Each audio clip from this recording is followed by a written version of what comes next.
Welcome to the Strategy Mob Podcast. Tune in for everything you need to know to stay in the know regarding the automotive industry. Here's your host, Jason Harris. Hey, what's going on, Podcast Nation? It is Jason Harris here with Digital Dealership Solutions. Today, I have my guest, Mr. Paul Vander Voort. I said it right this time, right? You did, yeah. Yes. Okay. Paul, thank you so much for taking the time to jam with me today, man. I really appreciate it. Hey, no, thank you for having me on. Hey, Paul, for everyone out there that's listening and watching right now and kind of don't know how you got started in the industry and kind of what you're up to, if you can kind of give us that 2-minute origin story that is Paul. All right. That'll be a great place for us to start. Sure. Well, I probably have a pretty original origin story. I worked for the federal government in Ottawa for about 14 years. Then something tragic happened. My first wife passed away.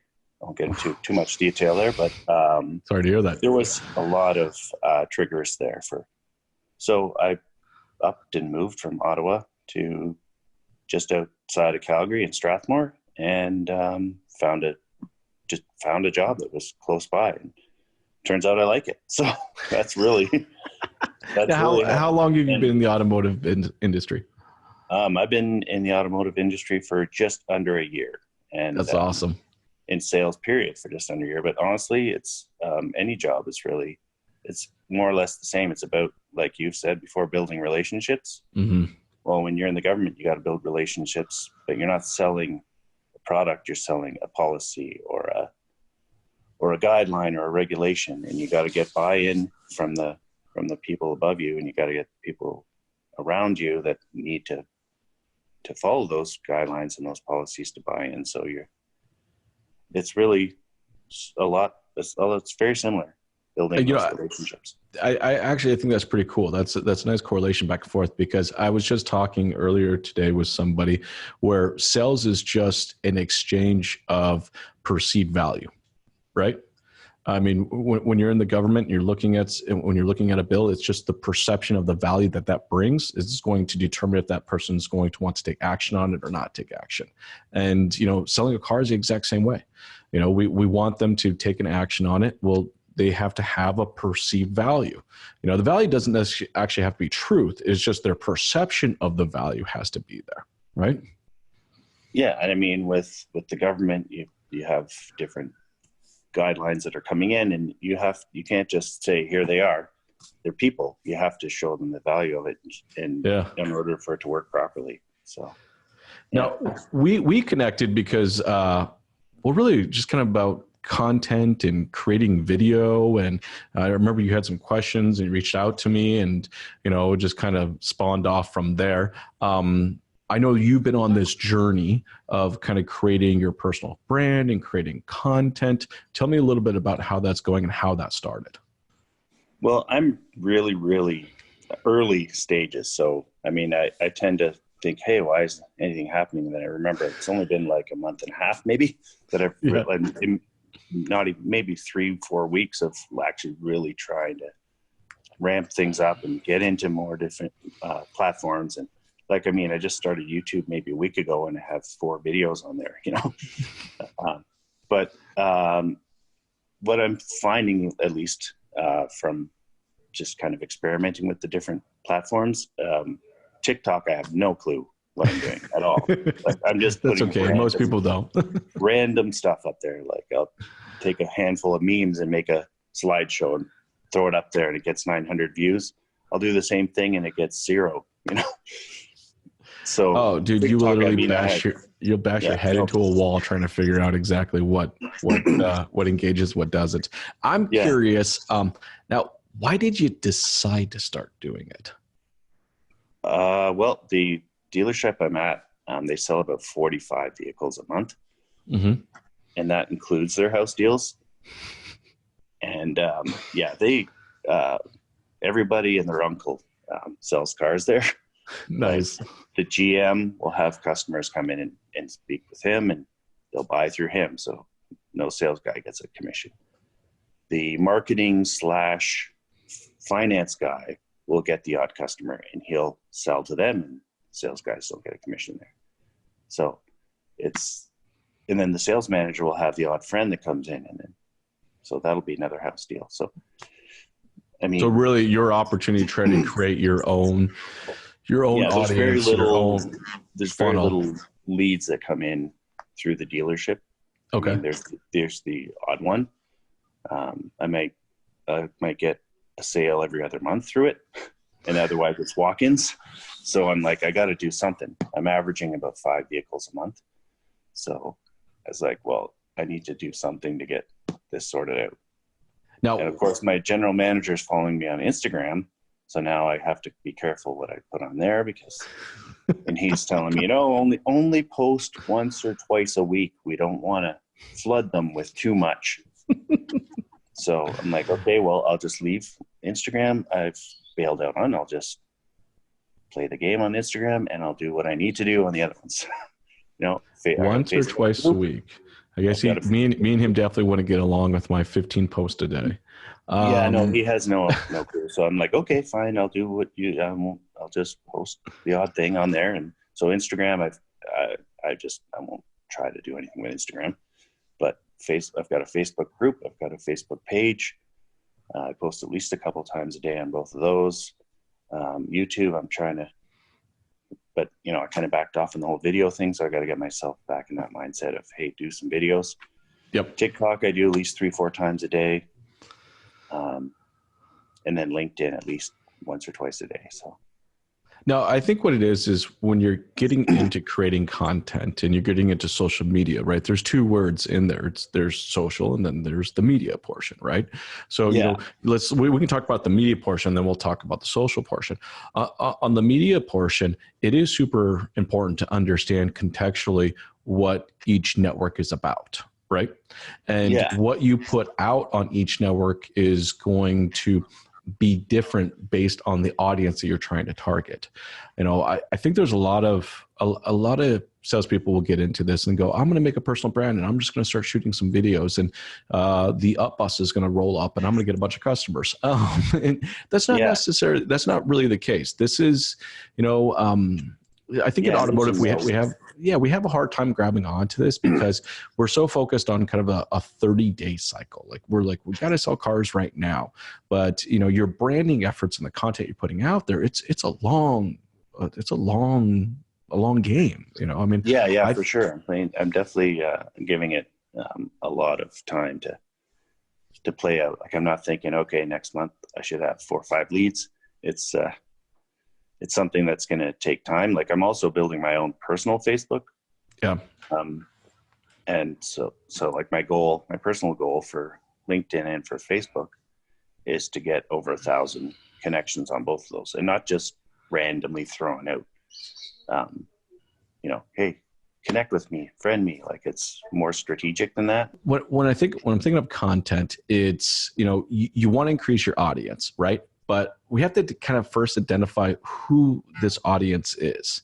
Once we define the audience that we want to target, then we have to create content that's relevant to that audience. So when you're thinking of, a car buyer in your area, all right, that visits the dealership, what does that demographic typically look like for you? Oh, geez.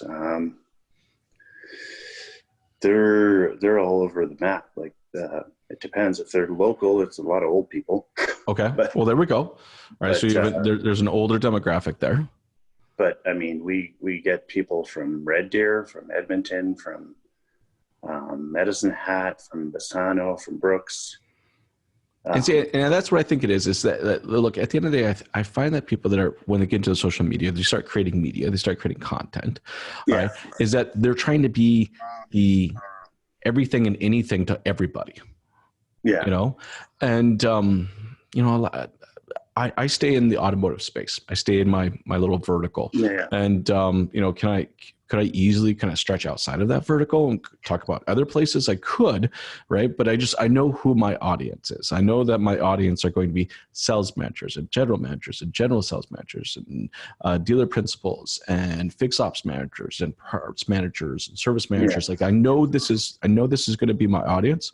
So I want to create content that's going to be relevant to them. So, that's why we end up doing these strategy podcasts. That's why we record a lot of my strategy sessions when I'm with clients. It's because it gives you kind of that, bird's eye view, kind of like what's going on, I can get the benefit of listening in on this conversation. So, really, I think the best step for you is to identify who that audience for you that you want to target first. You don't have to, if you want to target an older audience, a retired audience, that's totally cool. If you want to target a younger millennial audience, that's fine too, even though I say that and millennials aren't really that young. A lot of them already have kids of their own, but or you want to target that let's say that 35 to 45 family audience. Which audience do you feel most comfortable talking to? Well, I mean, I don't have a problem talking to any of those audiences, actually. But I think one of the big groups that do come into the dealership are the farmers. There's a lot of farmers and there you buyers. Go. And so I have heard from a few people that there's a certain time of year where they like to spend their budget. So I'd like to be able to focus some content and some advertising towards, hey, you know what I mean? Like, well, but that's now exactly. So now you're creating content for them, right? Yeah. You're not creating content for yourself. Okay. You're creating content for those farmers. What is important to them? What events are coming up that are important to them? What time of the year are you harvesting and this and that? What's important to them? When you're creating content, maybe sit down, interview some of these farmers and talk to them and get their story of kind of how they got started in the area. What's their family history within your space? That content is relevant to the other farmers. Like, oh, I appreciate that story. Hey, I remember that. That's making that content relevant to that specific audience. I see way too many sales guys going out there and just making content like, here's a cool fancy car. Okay. That's not going to, exactly. That's not going to connect to me as an individual. It's like when I'm making content around dealership marketing, not marketing in general, dealership marketing. When I make content around dealership operations, right, I'm targeting those people, right, in the showroom, and I'm creating content that I would hope that is going to be relevant to them and that they're going to get value out of. Yeah. So it's like I'll tell you right now, as a team, okay, we spend probably 60% of our time when it comes to creating content, talking and defining the audience before we go and make the actual piece of content. Yeah. But I mean, isn't it better to kind of have a bit broader of to try to get, No, because it's look, if you got into this 7 or 8 years ago, I could tell you could be broader, right? Your TikTok right now, you can be broader. Okay. Yeah. Because there is still it's a new network. There's a lot of organic reach still on TikTok. All right. Yeah. TikTok you can play with. You can do just anything. TikTok's more entertainment. Maybe you throw a dash of education in every once in a while. But, it's like there is still a lot of organic real estate out there on TikTok that you have that opportunity to just kind of be more general and just be more just about anything and everything. There is no organic real estate left on Instagram. There is very little left on LinkedIn. There's almost none on Twitter, and definitely not Facebook. And you probably experience this too. You'll throw stuff on Facebook, you'll include hashtags or something like that. No one responds with it. Yeah. I mean, I'm still early days with my website or with my Facebook page and my Facebook group, and I haven't even done a Facebook ad yet. So I started one, and anyways, it's payment was PayPal was giving me a hard time, so I got like $2.60 into it. So well, I really haven't done that yet. Even when you're running ads, right? Like, again, it has to be relevant to the audience that you want to target. Yeah.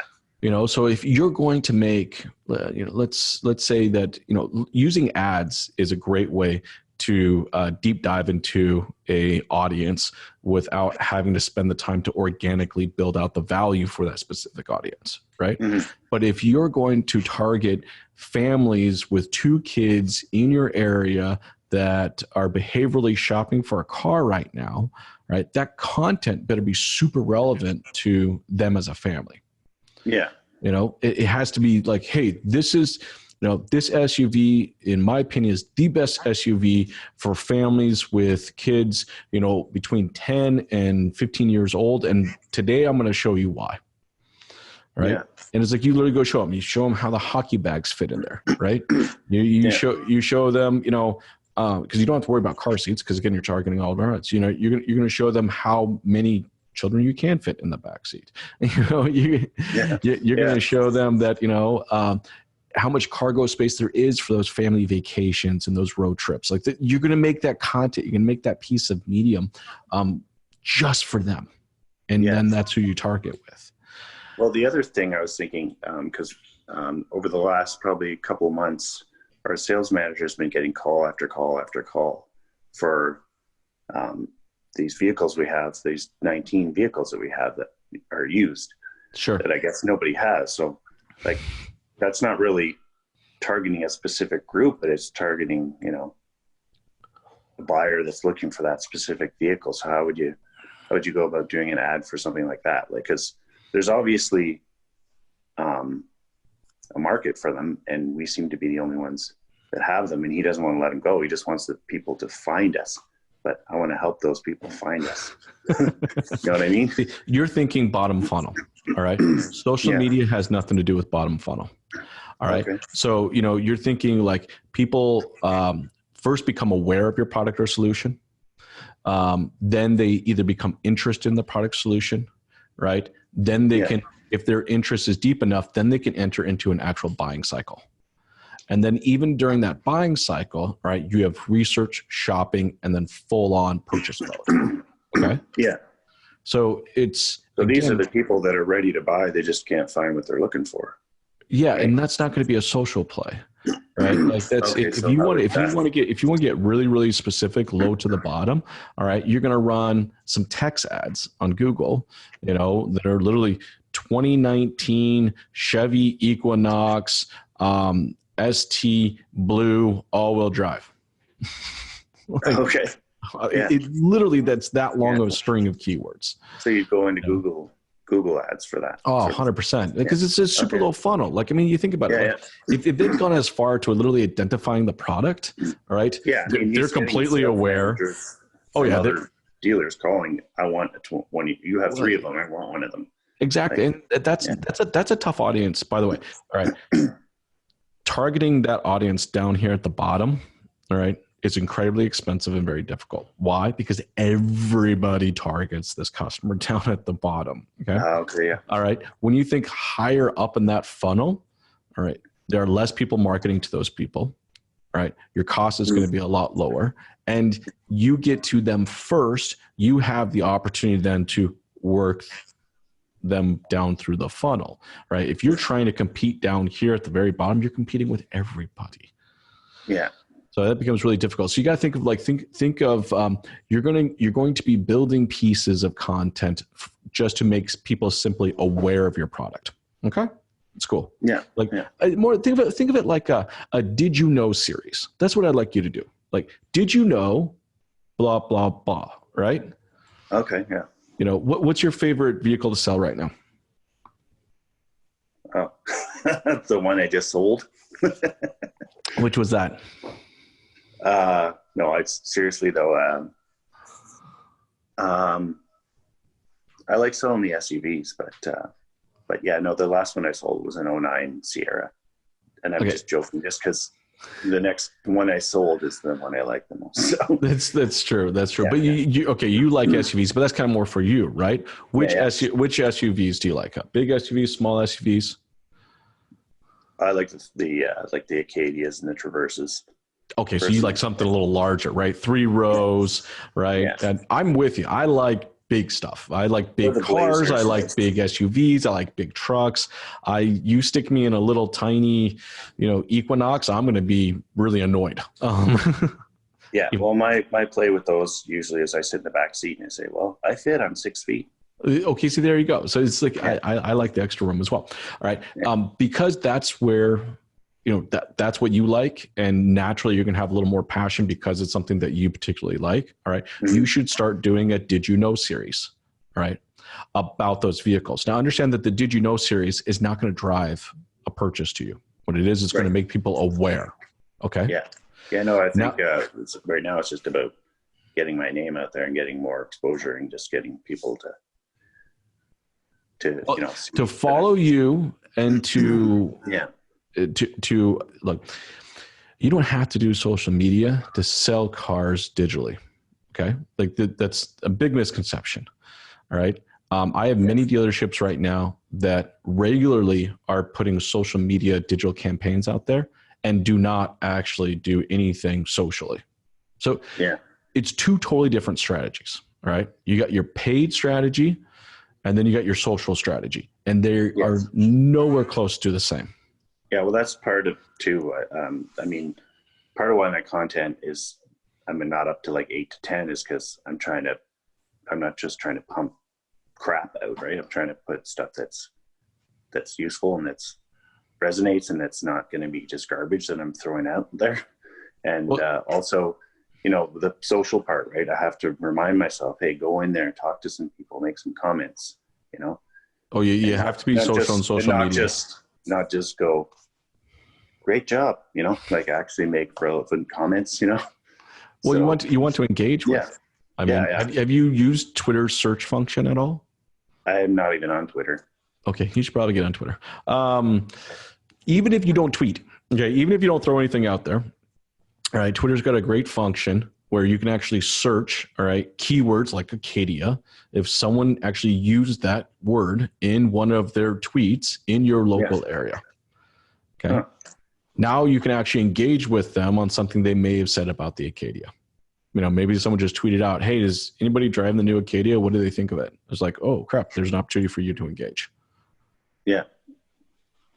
Yeah, okay, because what I was told, Twitter is kind of dying. Don't bother even going on Twitter. Well, that's again, you have to decide what your goal objective is behind your efforts. Okay. Yeah.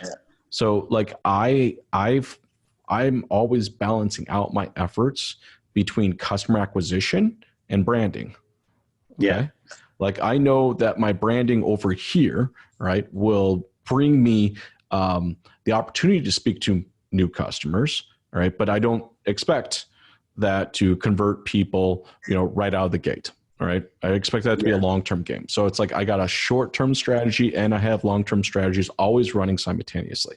Okay. Well, and then the other thing I keep hearing over and over, especially in LinkedIn, is 90% of car buyers want to know who they're buying from, but 10% of them, only 10% of them do or something. So, well, they want to know who they're buying from, but they also want to know you as an individual.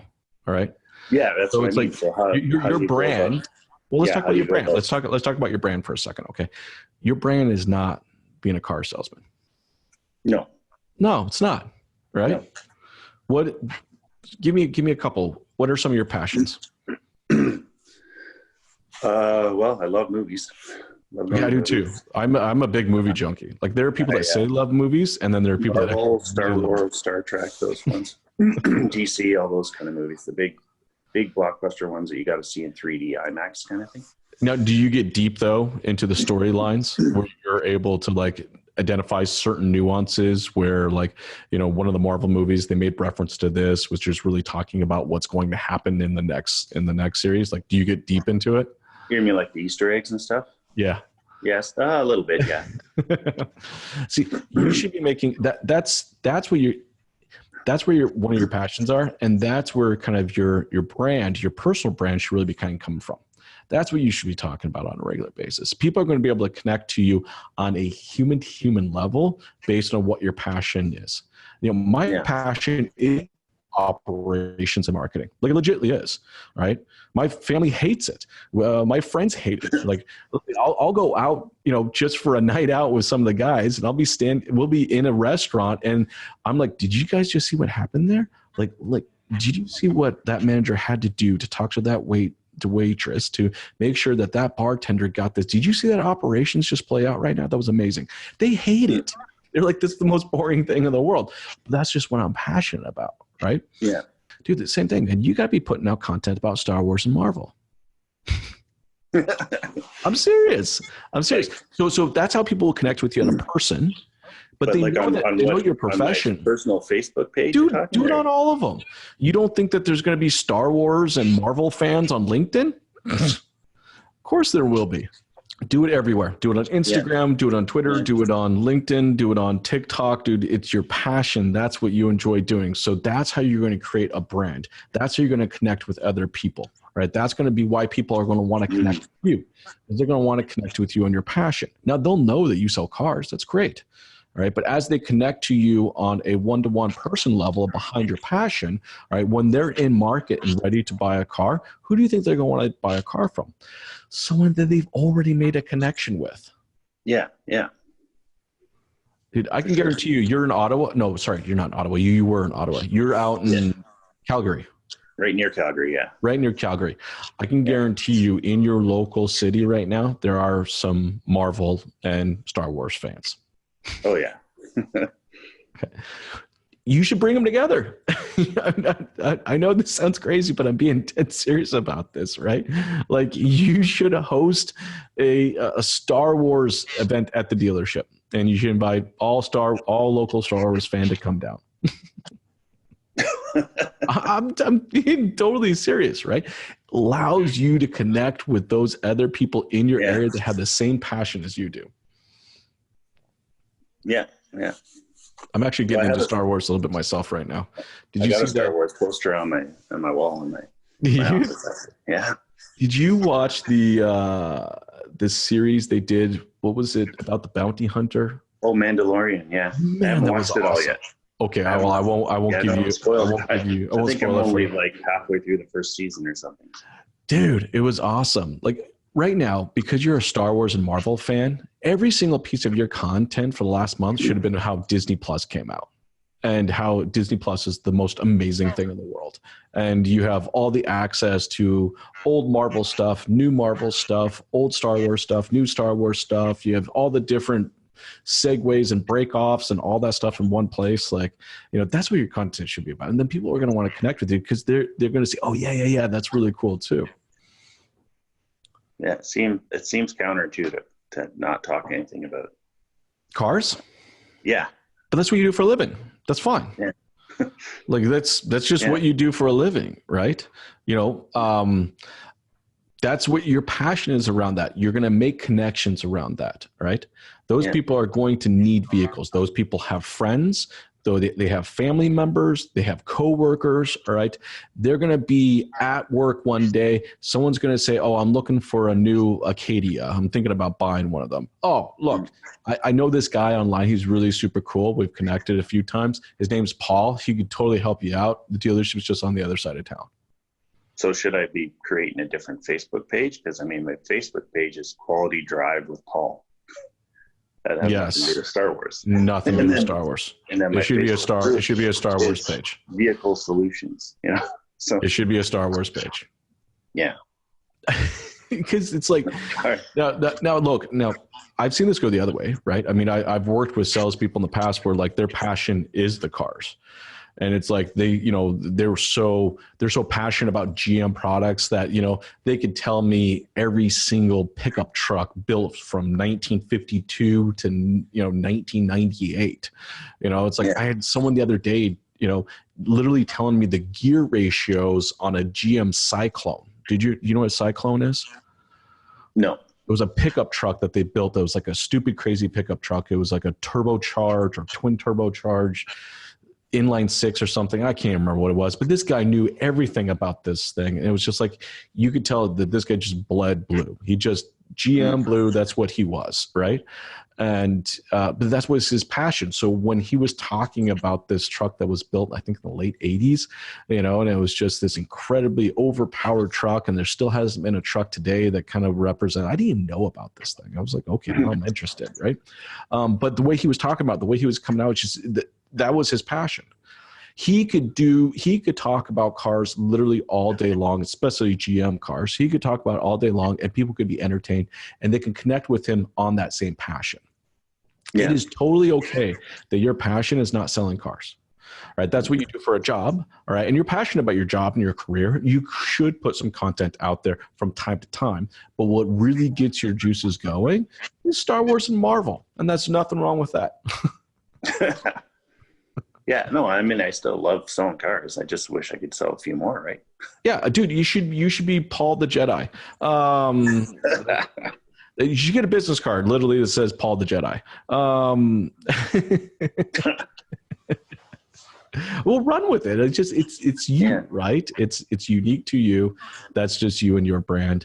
I think there's nothing wrong with that. So that's how you create a brand. That's how you create that organic following. People are going to want to follow with you because they relate with you on the same passion. Now, talk about on the other side that we're talking about, so what you kind of already started to do is, you know, you want to target in-market shoppers with a reason why they should buy from you. Right? Yeah. Okay. That's not social. Those are paid efforts.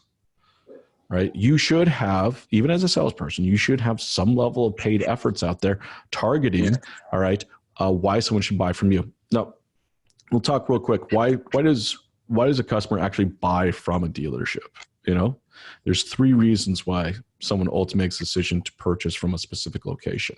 It is product, people, and the operational experience. Okay.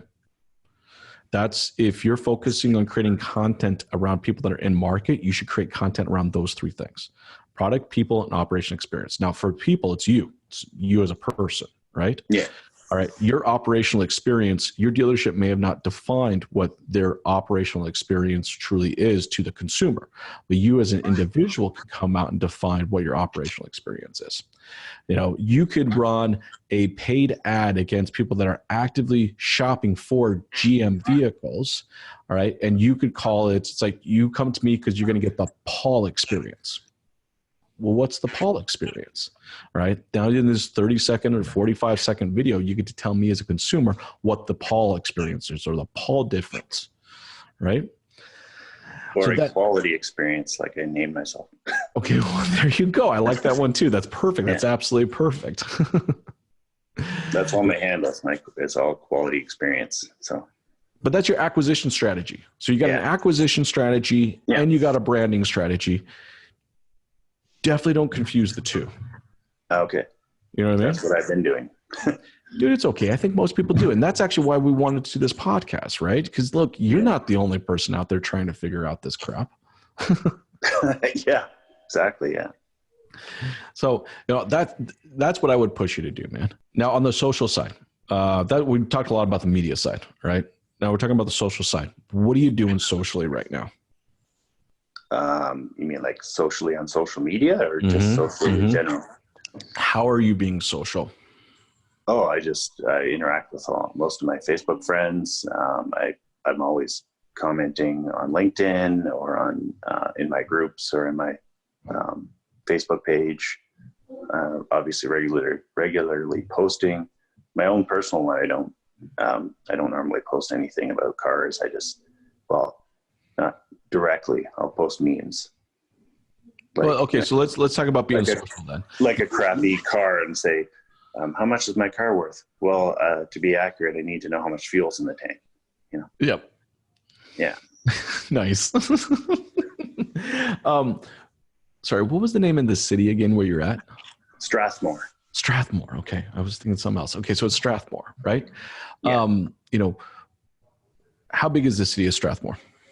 It's about 16,000 people. Okay, so not a lot. No.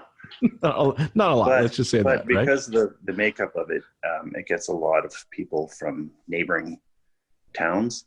Yep. Like it's got more amenities than you would expect for a town that size, just because there's Siksika Nation, there's Langdon, there's Lyalta, there's a whole bunch of other little towns that feed into there. So instead of going into Calgary, they come into Strathmore. So what I'd like you to do is do a little research, okay? And I want you to find out the hashtags that Strathmore is using, okay? It could be hashtag Strathmore. There could be some businesses or a park or a place that's popular in Strathmore that people are hashtagging on a regular basis. It could be a restaurant that is a big deal in town and people are constantly visiting and they're using that hashtag of the restaurant, right? But I need you to find out what those local hashtags are being used, and that's where you need to engage. Okay. That's what's going to give you the biggest return on your time and your investment.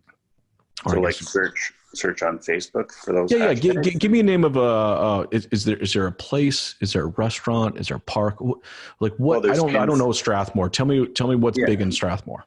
Well, there's Kinsman Park. There's the Strathmore Station restaurant. There's I like the Strathmore Station restaurant. How good's their burger? I'm a big burger guy. Do they got good burgers?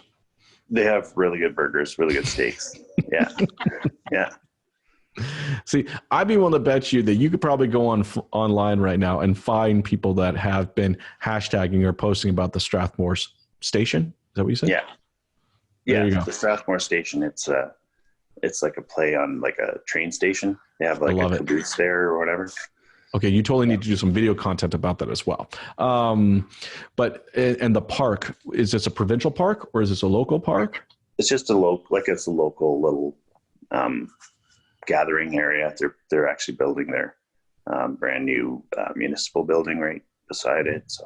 So it's a cool place. I bet you a lot of people are going there. They're probably taking pictures and stuff like that. They're probably even tagging the area, right? Yeah, they do a car show there every year. Oh, there you go. Right. Yeah. So that's probably, so even for the hashtags on the car show, like you need to come up with a list of 20 to 30 hashtags that you find that are deeming local hashtags. That's who you need to engage with. Every time that hashtag's used, you need to go in and you need to post a comment, whoever used that hashtag. You know, someone's at the Strathmore Station and they just took a picture of the ribeye they just finished. You're like, that's my favorite too. How did you take your medium or medium rare? The other key issue with this dealership is there's a guy that's been there 20 years. Sure.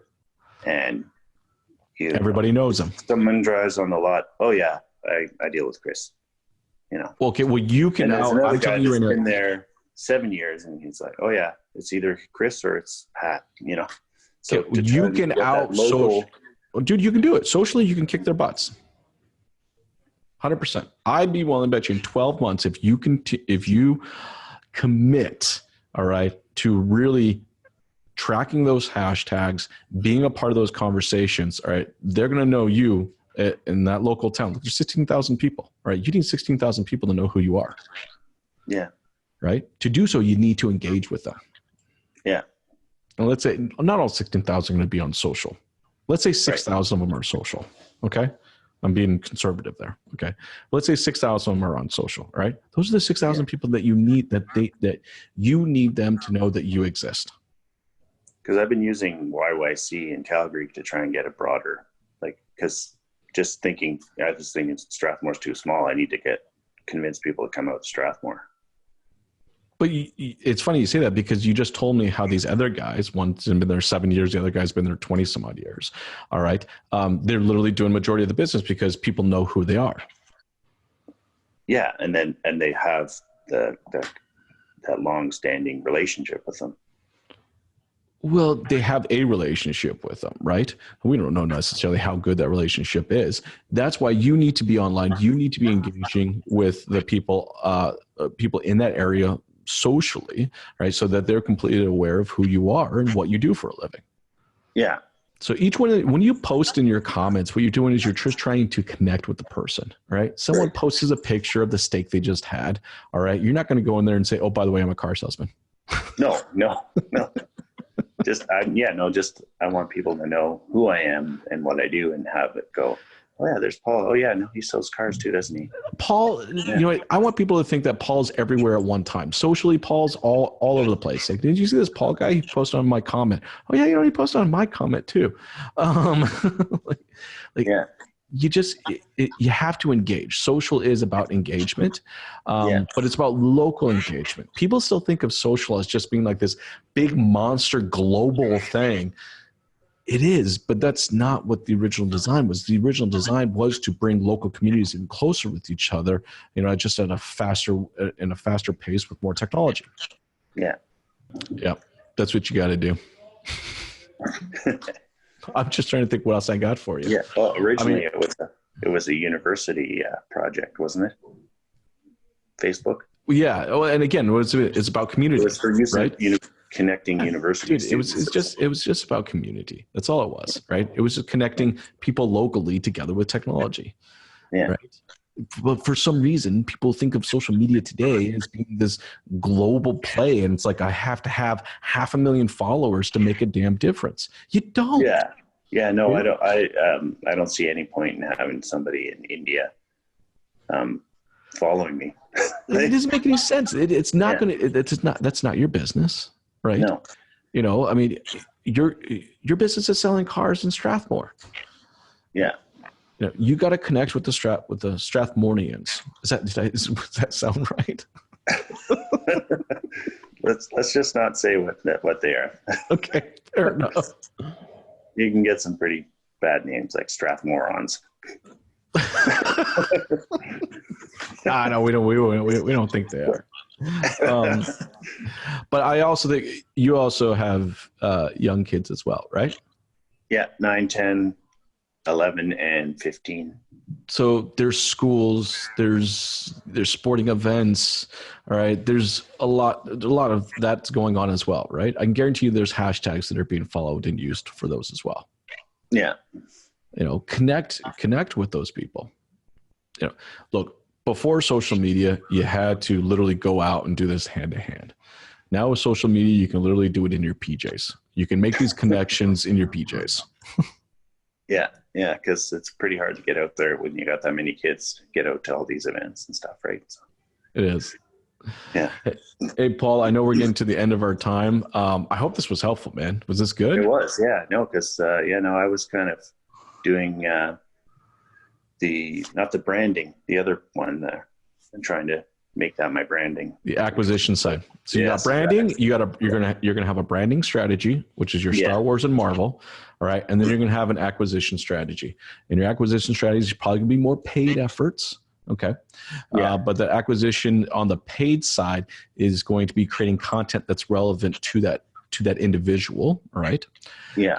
Now on the acquisition side, there is a social element, and that is you engaging, all right, in the local hashtags, right. Making sure that people are aware of who you are as a person. And now how you're going to build a brand, how you're going to build an audience, you do that through your passion and what you enjoy doing. In your case, Star Wars and Marvel. Yeah, no, it's been really helpful to being able to focus my efforts and where to put those efforts and what to do with those with that time instead of just kind of spinning my wheels. And yeah, no, it's been very helpful for sure. And that's what you just ask yourself. You're always asking yourself, all right, what am I doing right now? Is it for acquisition or is it for branding? And then you can move from there. You can move to either one of those buckets. Paul, thank you so much for taking the time to jam with me today, dude. This was a lot of fun. Hey, for everyone out there that's listening and watching and would love to follow you and keep up to date on how you're doing, Paul, what's the best way to do so? Well, I guess the LinkedIn. It's Paul Quality Experience Voort. Awesome. Hey, thanks again, Paul, for taking the time to jam with me today. You have yourself a real good one. All right, you too.